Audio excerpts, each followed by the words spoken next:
All right, Aaron Hensler. I've been waiting for this day for months, man. Welcome to the Happy Engineer podcast. So happy you're here. Thanks, Zach. Yeah, really excited. I've been looking forward to it myself as well. I always enjoy our conversations and feel like I get a ton of value out of them, and I'm hoping we can bring that to the audience today. Oh, no question, man. No question. And we thought about doing this, like in Q3 of last year, and then Yeah, life got away from us and it didn't happen. So pumped to do this. And Aaron, we've known each other for a while. I actually went back and checked. So you were the fifth person to go through what is now our flagship signature 90-day program, the Lifestyle Engineering Blueprint. It wasn't even 90 days at the time. It was only 8 weeks. And yep. so much has changed since then. So you've been with the Oeko family and Zach White since like the very beginning. And it was a really critical moment for you in your career journey when we were in a conversation about an offer that was pending in your career to take a new role that you ended up accepting. But at the time, it was still a decision. And you called me up. We set up a session to go through, like, what should I do?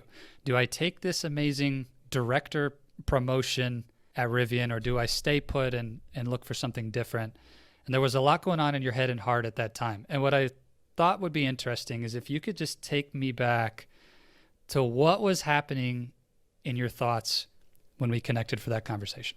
There's so many ways that I could go. Even the way that you phrased "what should I do" like instantly triggers a thought there. But maybe just to set the stage, I was actually on vacation in Tennessee with my family, and I can remember sitting on our patio on this VRBO that we had rented and looking out at the mountains and just having this conversation with you and thinking through this idea of, can I take this new job? Can I take this promotion at Rivian, which is where I am today, at this EV startup company at the time, and still maintain my core values, which is family, faith, and prioritizing my life and career without sacrificing either, and really trying to determine what should I do or what could I do in this situation. And yeah, set that call up with you. So let's talk first about what we mean by core values. And I know you and I share a common understanding of that now, but it wasn't necessarily always that way. So when you say my core values are family and faith, what does that actually mean to you? What is a core value? Like, what are we Yeah. talking about here? As we talk about core values within my life, I've always had them present, but I never really defined them well. And more importantly, listed them out in order of priority, which we worked through. But this idea of, I won't view what I do as a success if it comes at the sacrifice of me being the husband that I want to be, or me being the father that I want to be for my kids, or me being the Christian that I want to be for my church and those around me. These things are very concrete. And then there's also some more that are a little bit more ambiguous around, I want to be known as a hard worker. I want to be known as a collaborator. I want to be known as adventurous in the things that I'm willing to take on, and risk tolerance and all of those things, setting them out. And so making sure I honor those of who I am as a person, and Mm-hmm. not sacrifice them to chase some idea. Can you give an example when you say some of these are concrete? I think Yeah. this is something I, even to this day as a coach, keep coming back to. And we use the word commandments within our coaching program, but this idea of concrete or non-negotiable terms of what it means to live out my values. And sometimes they do evolve or change throughout our lifetime. What was non-negotiable a decade ago is no Yep. longer on my list, et cetera. So what's an example for you in that category of faith or family of one of these concrete examples of values?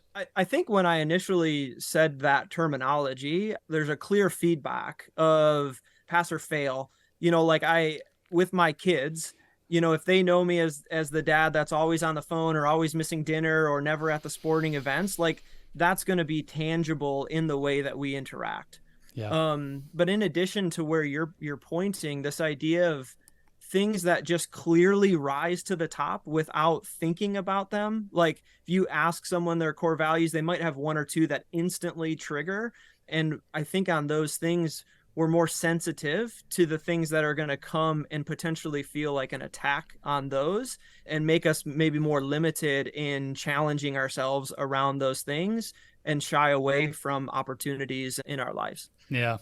Yeah, it resonates for me. I totally get this. I know it's hard sometimes to keep that whole picture in our perspective or in our conscious thinking, rather than falling into some default patterns around how we approach our whole life like this. So when I asked the question earlier, you said I might have triggered a little bit by using the word should, which for anyone who knows me or has coached with me would really be surprised that I would use that word, because I'm very intentional about not using it in coaching. And so I would be lying if I said it wasn't intentional here.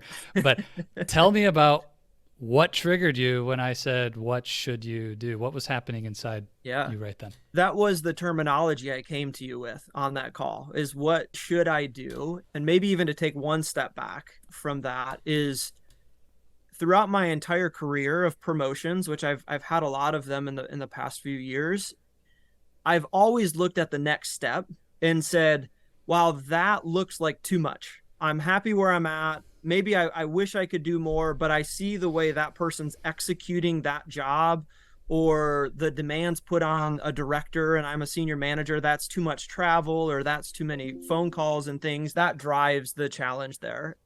From that perspective, this idea of should, like, really challenged myself to talk about that, the should statement. When I came to you with that terminology, what should I do? It was external. It was, there is some right path, there is some wrong path. And if I choose one or the other, it's a non-recoverable, or it's a mistake. And it's so funny because I'm not in that mindset in many ways of my life, but these kind of certain decisions put that pressure on, that I was thinking like a non-recoverable mistake if I were to choose this, and I shouldn't have. That is an interesting distinction I can relate to, where certain modes, certain types of decisions throw us off our game, so to speak.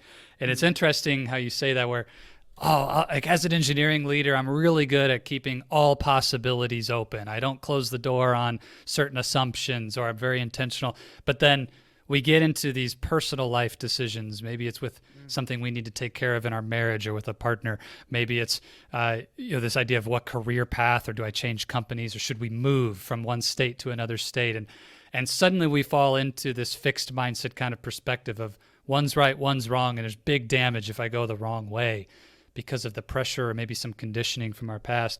I'm curious, as we had that dialogue, what is it for you that helps you to become aware of the should and get back into the mode that serves you in making these kinds of big decisions? I mean, one, the foundation is this idea of a growth mindset. There is the opportunity to improve and learn from every decision. Yeah. But more fundamental to that, and the thing that empowered me to take the role, was the challenge around the idea that I can be different and I can execute this in Aaron's way that may not be right for someone else, but can absolutely honor the things that I want to accomplish in my life without sacrificing my career, or vice versa. And I can set those boundaries, and I can set that definition of success and go execute on it in a way that brings value to my company, my family, and all those that I interact with. I love this. Okay, let's unpack this deeply, because I know for a fact at this point, as we're recording this, so it's July of 2023, and we're creeping up on 2,000 one-on-one conversations that we've had with engineering leaders who've reached out for some level of support or coaching or needing help in their career to the Oasis of Courage. And Aaron, I could tell you with certainty, there are hundreds, if not maybe over 1,000 of them, where when we ask that question around, well, what is the long-term goal? How high up the org chart would you like to climb? So if you've got maybe a goal for the next thing or something you're stuck on, tell me about that long-term dream. It is extremely common for someone to say, well, I don't really know how high up I want to go because I don't want the life that I see the VP of engineering living, or I don't want to give up, to your point, time with my family or time for my hobbies or staying healthy like I see even at the director level sometimes. Like, I'm not even sure if I want to be a director because I look around at the directors in my company and I want nothing to do with the lifestyle I see them living. And so they create this ceiling. I was about to say false ceiling. I'm not sure if it's false, but in their mind, it's a ceiling of what's the level they're willing to go to because they see those trade-offs as like automatic or given. And so let's unpack this idea of having it all, doing it Aaron's way, like being different. And when for you did you first buy into the belief that it could be any different than what you were seeing other people do? I had to be honest about looking at my past and where I was. One thing about my life, whether you call it testimony from a religious perspective or just my career journey, you think about like, oh, I'm not special. I'm just average, or maybe I'm good. Like I'm doing good, but I don't feel like I don't have this magnificent story of a rock bottom. And I pulled myself up by my bootstraps and I did these things. And now look at how great this is. I would feel, I don't know, inadequate or limit myself based off of that. Yeah. But then if I would practically look at what I'm executing on a day in and day out basis and the promotions at each step of my career at my previous company, Calsonic, I was taking the next steps and taking a bigger picture over the problem statement at each level. And as I took on those new opportunities for improvement, like the areas I was able to improve and the people's lives I was able to make better in the work and the quality of the product we were able to deliver was exciting and energizing. And I wasn't sacrificing the things I was worried about sacrificing. And every promotion that I got, I thought this was the most that I would want to take on. And I would get to the next level and it's like, oh, like I can do this differently. I am doing this differently. In fact, at every level I was already doing it differently. And so it was just letting go of the belief that it was a limiting factor. So interesting to hear you say, I'm not special. And I used to call this testimony envy, Aaron. I always had testimony envy in my life. You know, I was the guy who nothing really extraordinarily bad happened to me. So there was no big recovery, no hero's journey until I ended up having my rock bottom experience that has become an anchor point of why I do the work I do now. But even today, with the story I have, I'll sometimes notice someone else's story or someone else's journey and say, wow, like, you know, I went through divorce, whoop-de-doo, compared to what they went through. And I'll still feel that testimony envy kind of feeling. Yeah. But just to brag on you for a second, you know, when we met, you'd already had 5 promotions in 5 years. And it's just fascinating to hear somebody with the trajectory and the impact and the influence that you had to say, well, I'm not special. I'm just doing my thing. And to me, that's worth noting that a lot of times what I feel is nothing special because it's my life, to someone else is extraordinary. And we need to be careful with this whole comparison game of so-and-so's testimony or experience versus mine. And I know you know that, but I just want to let you know, man, you've done tremendously well with what you're given. The statement that comes to mind is that a belief is a poor substitute for an experience. Yeah. And it sounds like the biggest thing that shifted for you was you got promotion after promotion after promotion, scope increasing, responsibility increasing, team size increasing, and you continued to prove to yourself that it is possible, that I don't have to break these boundaries. At some level, it's like, okay, well then I'll go prove that again at the next level. Yeah. Yeah. I think that was definitely part of it. And I think, but it also in the moment, it doesn't feel like the next step is the same as the previous step, right? It feels like, well, but that one's going to be different. And specifically on the conversation we're talking about, that's what the Rivian scenario was, because it was, yeah, this is the next level up, but it's a California based company and I'm in Michigan. That's a 3 hour time zone shift. How am I ever going to eat dinner with my family again? That's, a Yeah, California yeah, company. They work 70 hours a week or whatever. And so you let more and more of those things devalue your past experience if you're thinking about the shoulds and if you're, yeah. doubting fundamentally the decision. That's such a good point. I'll just exclamation point, 1,000% agree. One of the like leveling things of life we all have in common, that our next level, our next step, the next thing on your journey toward your vision is still the first time you've ever taken Mm, that step. And yeah. so whether somebody's 1,000 steps behind you or where you're at today or somebody who's far ahead of you in the journey, we all share that the next step is a step of courage because it's the first time you've ever taken it. Yeah. And that's a great reminder. It's like, it doesn't matter how many wins you've had, the next thing is the first time you've tackled that thing. Yeah. And it's easy to feel that fear again or get into that uncertainty again. So Aaron, let's unpack what you've learned. You've got a lot of wins. You're facing, even today, you continue to expand your role within Rivian and you're facing new questions, new challenges.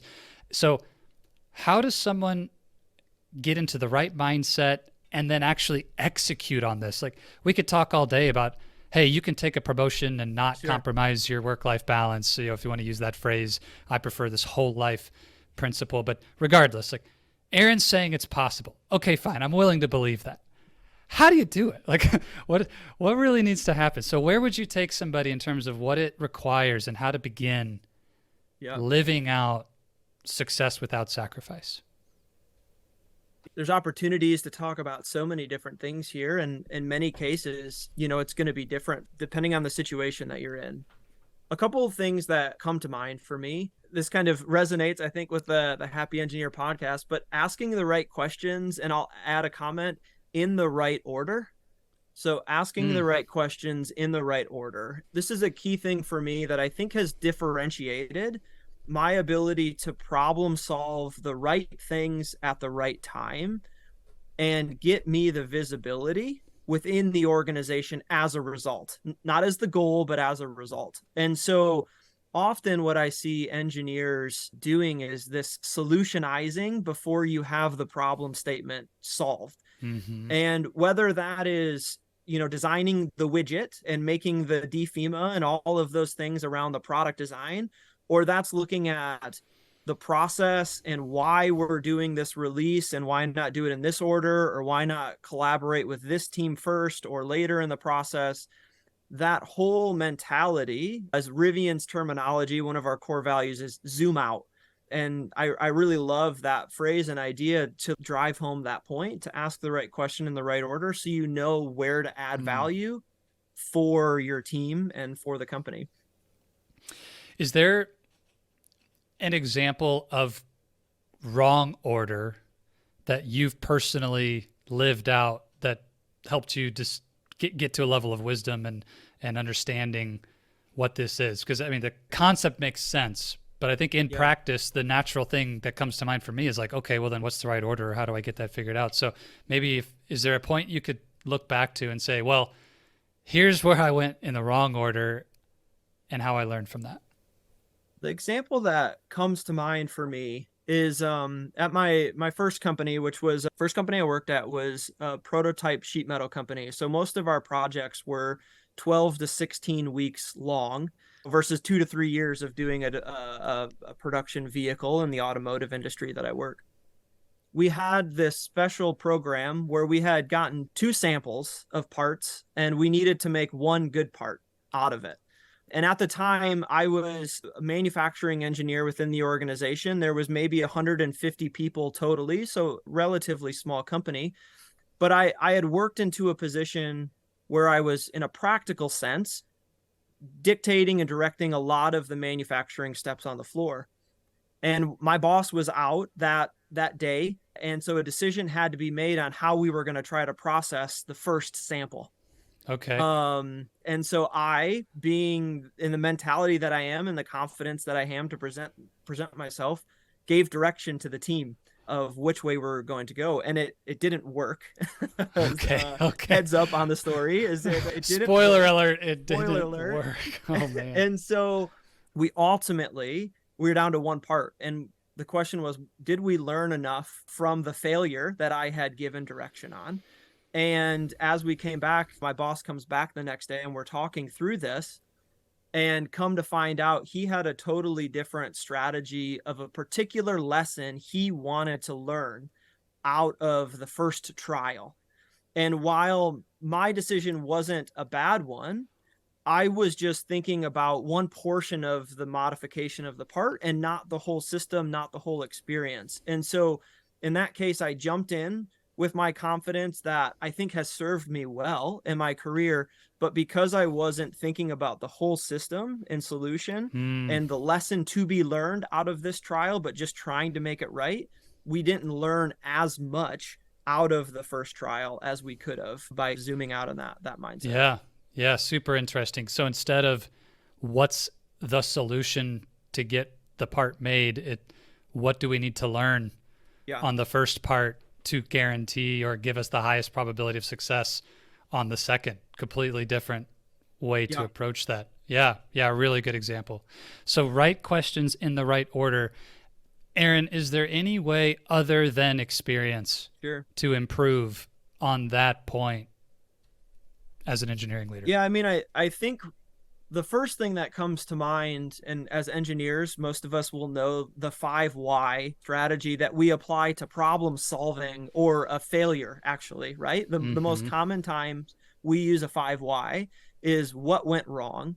Yeah. And I would challenge, if you're trying to develop this skill, do the 5 whys into the decision process. And heck, that can be for a personal choice, that can be outside of engineering, that can be into a business case. Like, why are we having this meeting? Okay, why are these people invited into it? What is the outcome I'm trying to get out of it? And the more Yeah. that we can get to the why that we're doing these things, I think that's the right question that will then help us put them all in the right order of priority, and be more effective with our time and our engineering studies. Mm. Okay. I like that. So clarity on the why creates at least a guiding point Mm-hmm. along the journey for which questions may matter the most as we pursue solutions. I love it. So what else? How do we get to success without sacrifice, Aaron? It's like, get Yeah. the right questions in the right order. What else do we need to do, or how do we become the kind of leader who can move up in our career without becoming something we don't want to become? I think springboarding off of the story I shared with you is the next one. The idea of building relationships and depositing into the imaginary bank account with people has served me incredibly well with my career and my ability to manage a growing scope of tasks. Hmm. And so I'll give you an example of a failure, going back to the story that I shared with you. After we had that failure of the first trial, my boss came back, who was the director of engineering at the time, and we sat in the room, me and him on one side of the table, and then the plant manager and the assistant plant manager on the other side of the table. This was completely coincidental into the seating arrangement, but it was my direction to the plant to make the part in the way that they did. But I sat side by side with my director, who communicated to them that they should not have moved forward without his direction or aligning with them. And this was an area where, looking back, Hmm. I should have been on their side of the table, in front of them, being on the receiving end of that question. Yeah. Right. And this was an Yeah. area where I felt and dealt with a subtraction of that bank account, to where after that meeting, I know that the plant manager and assistant plant manager talked like, we can no longer listen to what Yep. Aaron has to say, because one, he's not aligned with his boss, and two, he doesn't sit on our side of the Yeah. table when Yeah. things don't go well. And I remember that feeling of like, Mm. I can never let this happen again, because that was after years of me building a relationship with those two individuals, of doing paperwork for them, getting on a high-low and driving parts across the plant for them. Like all of these tasks of depositing into the trust and the bank account for when Yeah, I ask yeah. for things was reduced at a very high rate. This reminds me when I was a tech lead, system integrator, kind of leading the whole project from the engineering lens at Whirlpool for one of our big clothes dryer launches. We had a significant issue where we were going to need to change the design in a way, and Aaron, you'll appreciate this, that was very unfavorable for the factory, right? It was like they were not going to like this. We knew they were not going to like this, but it was the only path we had that we could solve for that would hit the deadlines and everything else, right? I specifically asked my boss, and I'm so glad that he was the kind of person who's understood and supported this, said, look, we're having the meeting to reveal the design direction, tomorrow. Yeah. I want to get in the car and drive to Ohio and sit in the room with the plant director and the plant project manager and everybody. I want to be in the room with them for that meeting while the design team presents virtually from here the solution, so that they know, like, I'm in it with you to the end. Like, we're going to figure this out, and we know this isn't ideal. It's not permanent. That was one of the best decisions I made on that entire program, because what happens on a conference call, right? They mute the line and they start talking amongst themselves, right? You know how that is. Yep. And I would have missed all of that really important dialogue. And I know too that they tempered some of what was said because I was there in the room with them and showing them, I get it. This is a bad solution for you, but it's legitimately the only way. And how can I help? And what do you need? And we're going to redesign this and fix it down the road. But anyway, I really appreciate that point around being sensitive, conscious of this bank account, this relational bank account. Yeah. And if I connect it back to the idea of success without sacrifice, what I'm hearing you say is, if you're intentional to keep making deposits, then when it comes time for me to draw a hard boundary or ask for what I need or do things in a way that's different, I have something to withdraw. Is that accurate, or would you frame it in a different way? No, that's exactly it. That's where the value comes in that interaction. And it almost feels transactional, where like we're pushing for a personal thing and it's a personal interaction. But the reality is, like, that is the way that it plays out. You have to be thinking, one, this is a person that I'm talking to who has their own goals and frustrations and things going on in their life and in their career that's affecting them.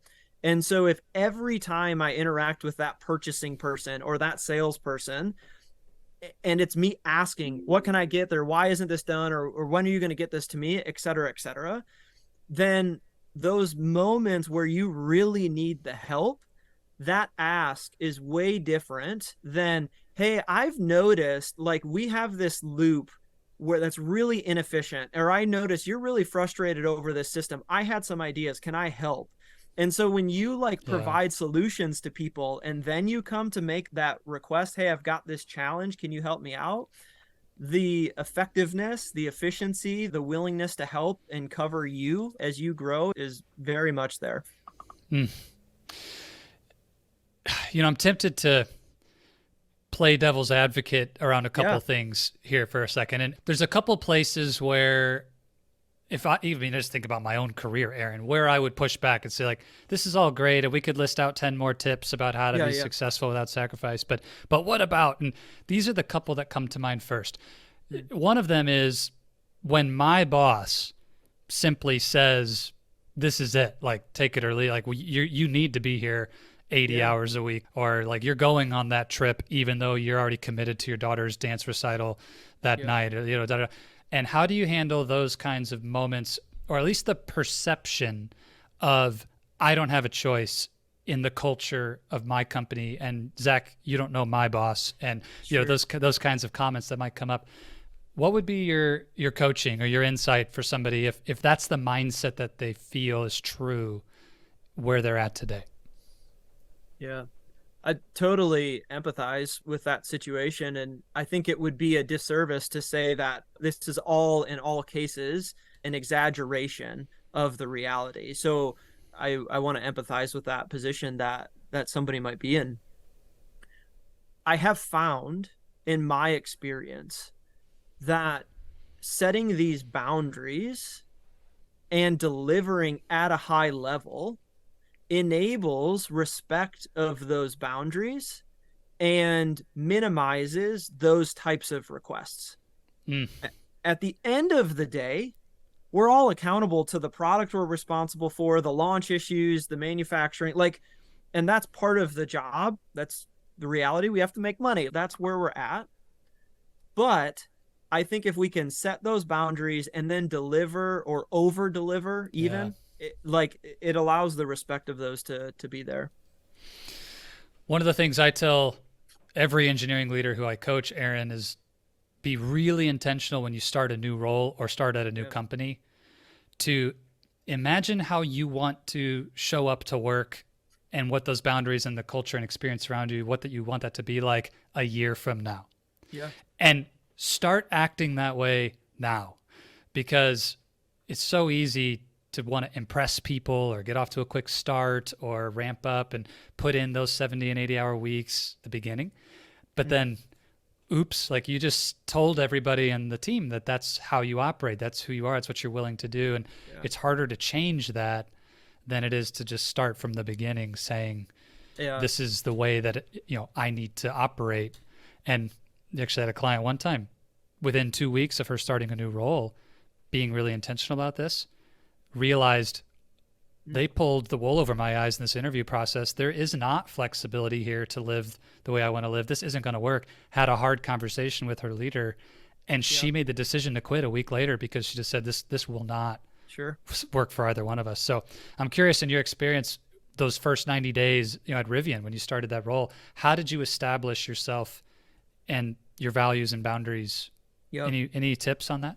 I love the example you bring up, because if you're sincere about your core values or the way that you want to live, is that decision, albeit a hard one and maybe scary, to quit the company, absolutely feels right and is what she should have done. And so I think first and foremost is you've got to know what you want and firmly believe in it. As it relates to when I started at Rivian, I'll even raise the level. I was supposed to hire a team of 12 people.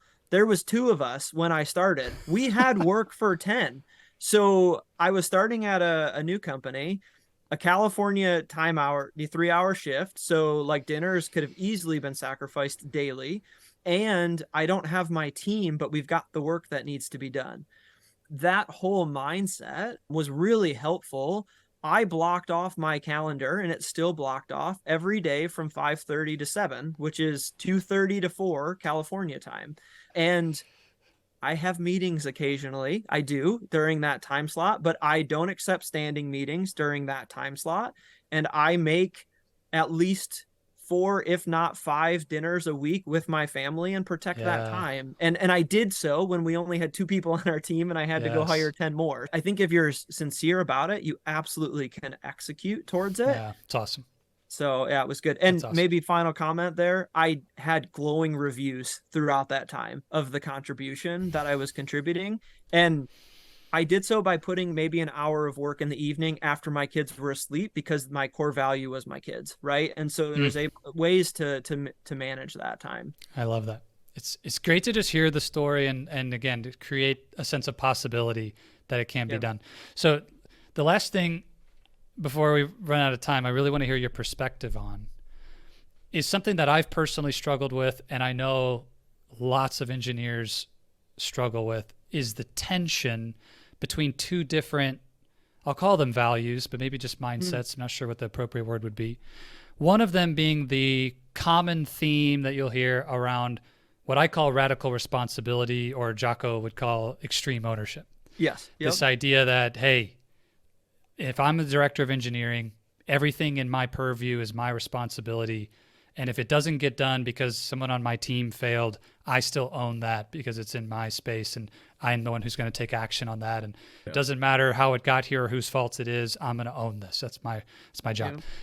And on the other side is this idea of saying, if I constantly go through my life letting other people's priorities and their mistakes or their things dictate everything about how I show up, then I'm in a way becoming a victim to other people's Yeah. inadequacy or fill in the blank, or maybe we would wave the banner of being a team player as the right way to do it. But then it's like, well, Aaron, I always have to be at work because so and so didn't get the job done. I need to get the job done. It's like, Yeah. but the opposite of that to say, well, I don't care if you failed. That's your problem, not my problem, and I'm not a team player, Mhm. doesn't resonate well with people. So how do you dance between radical responsibility and what that really means, but not coming across as isolated or independent or like I don't care Mm. about the failure of the team. I'm going to go have dinner with my family because that's Sure. I already did my part. It's your problem. You fix Yeah. it. What are your thoughts about that?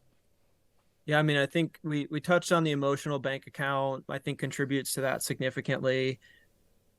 I think in addition, I have to be careful how I say this, but at my current company, there have been weeks where I've worked less hours than any of my other previous roles, like consistent, not one off. I took vacation, like consistent, built around this idea of managing the team, working cross functionally on the tasks. And so, one illustration I've used in training other leaders underneath me or around me is this idea of swim lanes, where when you're an individual contributor, you think about what's next in your progression to move forward. And this is your swim lane. And you might be working next to another engineer or a buyer or whatever in the team, and they have their own swim lanes. And I've discovered, or maybe kind of put into practice, the idea that if I think about us all as a team and we all need to reach the finish line, sometimes the most effective tool for me is to focus on myself. And I need 3 hours today to get this PowerPoint done or activity done. And sometimes it's looking at the cross functional team and seeing somebody's falling behind and rallying everybody to go get them up to speed because it pays dividends in the long runs. So when I think about extreme ownership from Jocko is a great example.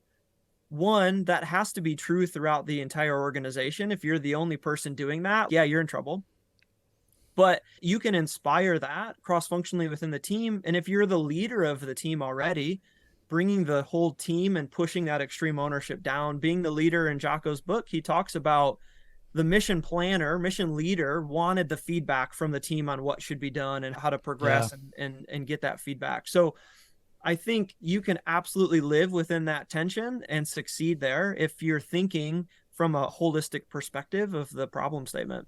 Mm. So glad you brought up the point that radical responsibility or extreme ownership is an everyone Yeah. mindset, not just you. And if you find yourself in a situation where you're the only one, that's not a sustainable way to show up. Like there's a real problem there within the organization. But a lot of people don't think about the truth or even the possibility that, Aaron, if you're my boss, Mm. I'm 100% responsible for my results and outputs of what's been given to me to Yeah. get that job done. And you're 100% responsible for my outputs Yeah. and results and delivery. A lot of people don't get it. They think of it as like some sort of pie that we're slicing. Only one of us Right. can, or we look at racy. Well, what's the distinction between responsible and accountable? We want to get really nuanced about it. It's like, well, no. It's just we're both responsible. Like, Yep. and we need to treat it as such. And Yep. when you get that kind of culture, it's a different ballgame. Aaron, we could go all day, man. I want to be respectful of your time, and I think people are going to have questions for you and be curious. But I just want to say thank you for sharing your story and these examples of how it is possible to show up in our careers at a very high level and growing. You're not done yet, and still honor your whole life balance and your values the way you want to. So, if someone wants to connect or just follow your success and your story from here, what are the ways that the happy engineers out there can learn more or connect with Aaron Hensler? LinkedIn is the primary social media tool that I use. You can find me there under Aaron Hensler on LinkedIn and send me a message. Reference this. I get a decent amount of spam messages, so that'll definitely help me filter through that. But would love to connect and spend time. I'm definitely willing to give up time for coaching or conversations along these things to help you guys move forward. Amazing. So send Aaron a note and be in the first line very specific. You heard him on the Happy Engineer podcast, or you will get spam filtered. That's We'll put a right. link, a direct link to Aaron's LinkedIn profile in the show notes. So encourage everybody to take advantage of that. And if nothing else, just follow him and see where his career path and success goes from here. I'm excited to watch that. So, Aaron, you've experienced it as a client, you've done it as a coach yourself, and as a very influential leader in every company you've been a part of. But questions lead, answers follow. So if we want better answers, we need to start asking ourselves better questions. So what would be the question that you would lead the Happy Engineer with today? Yeah. I first heard this idea actually from RJ, who's the CEO of Rivian, at a OESA event, which is an automotive supplier event. He was there presenting, and this was back in 2016 or so a decent while back. And he talked about the mission of Rivian and why they want to exist and why we build what we build. And he presented this idea that we want to prove that certain untruths are not truth. And so he specifically didn't say lies or misconceptions. He said untruths. And the difference here is this idea of things that we as a society or as a person have accepted as a truth, but it's not. And so it's masquerading as this limit in our lives. And so my question to the listeners is, what untruth have you accepted in your life that's preventing you from taking the next step in your career or your personal life, that you are limiting the future self that you could become? And in my case, it was almost this idea that I can't have success without sacrificing. And so that's the lesson or thought that I want to leave the audience with.